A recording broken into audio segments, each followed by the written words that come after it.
All right, everyone. Welcome to our market update. My name is Vinnie. This guy over here. I'm live coming to you from Florida from a neighborhood, David Wright. That's been, Vinny, your favorite word, gentrified. Damn, 7:30, and you're taking us on. Appreciate You that. know, it's because you're important and this is important. All right. Well, let's thank you for being here. Hopefully, everyone has the importance of all that's going on right now. So you got below the clicker. In the last, I think 2 weeks you did last time. Inventory's gone up a tad. I mean, we're at 2,300 properties, so that's a good thing. I mean, we're really far away, but it's still a good thing. Before I get into kind of the interest rates and all that kind of fun stuff, want to just kind of throw some quick numbers out to everyone to kind of see what the median home price is, what the detached price is. So if you can see the board right here, we haven't, this is for median across the board. So we're still a little bit under where we were in July, but rates have gone up pretty good. You can kind of see the uptick right there. Now in the detached market, we're not to that $1 million that again where we were in July for the detached median home. So something to think about. Then another thing too, list to sold.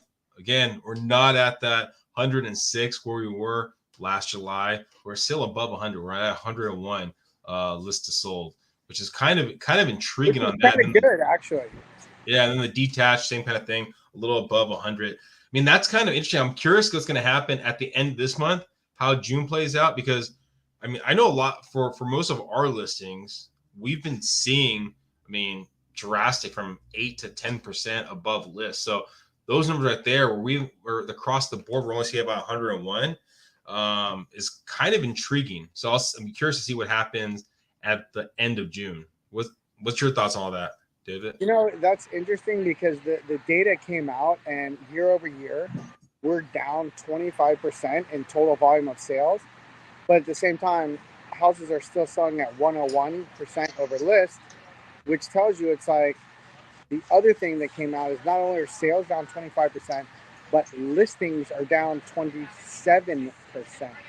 So listings are down, selling over list prices up, and interest rates still haven't moved. Like today, we had a terrible tail in the bond market, and rates bumped up again to the 6.875%, APR 6.99, whatever.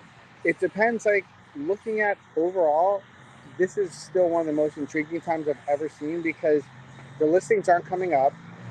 People are still buying. There's multiple offers on properties, and I still believe at the end of this year, you're probably going to be up 5% in equity appreciation from the start of the year to the end.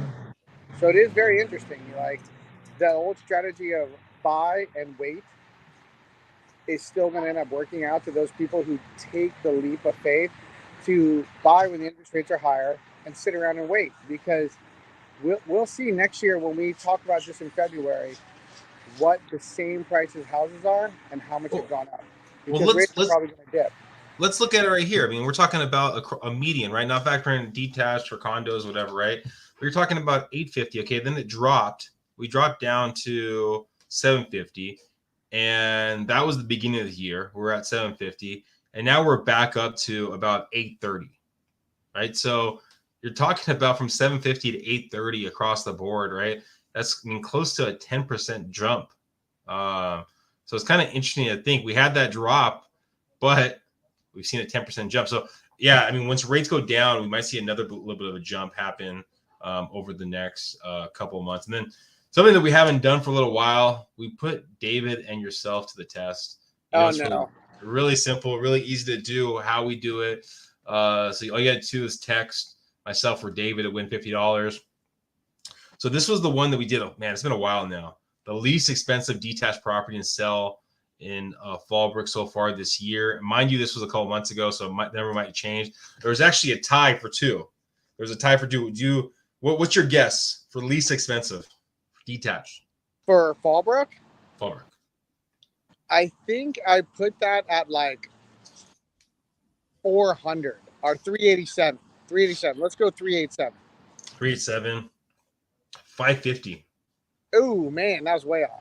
Then that was, mind you, that was a couple months ago, so there could be two numbers. So if you're watching us now, like, oh wow, I saw this one over here, blah blah. Things could change, but I hear now this is David's home away from home when he's not in Florida. So how much of the most expensive detached property sell in La Jolla so far this year? Ooh, most expensive I think detached. David knows this one too. Pretty sure.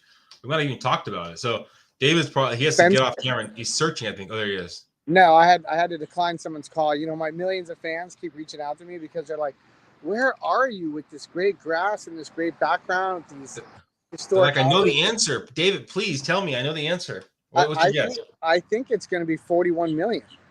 41 million? Oh, wow. Okay. Well, that's David's guess. What's your guess? All you got to do is text for your chance to win. Really simple, really easy. So if you guys are looking, you need help finding a realtor, reach out to myself. If you need help with a lender, reach out to David over there. There's still a lot of programs out there. Yes, I mean, you're seeing about 101 lists sold, but you can remember this is the median. And a lot of properties that are priced right are selling more than 1%. So what does that mean? There's other properties that are selling less than 100%. So things to think about if you're looking to buy. There is value out there. You just got to be able to look past basically some warts on the property. You know, and when you mentioned that, Vinny, it's like for people that didn't notice, like first quarter GDP came out, it was revised upwards of 2%, which tells you 2% GDP is still not fabulous. That's still a slow rate of growth, but at least that's not negative and we're not in recession territory. So, you know, I thought we'd be heading into a deeper area of bad times with the higher rates, but we're plugging along at 2% GDP, which is not bad. And jobless claims came out lower than expected as well today. So people are still working and still making money. It's going to be an interesting summer for us this year. That's definitely for sure. For sure. Well, thank you guys for watching.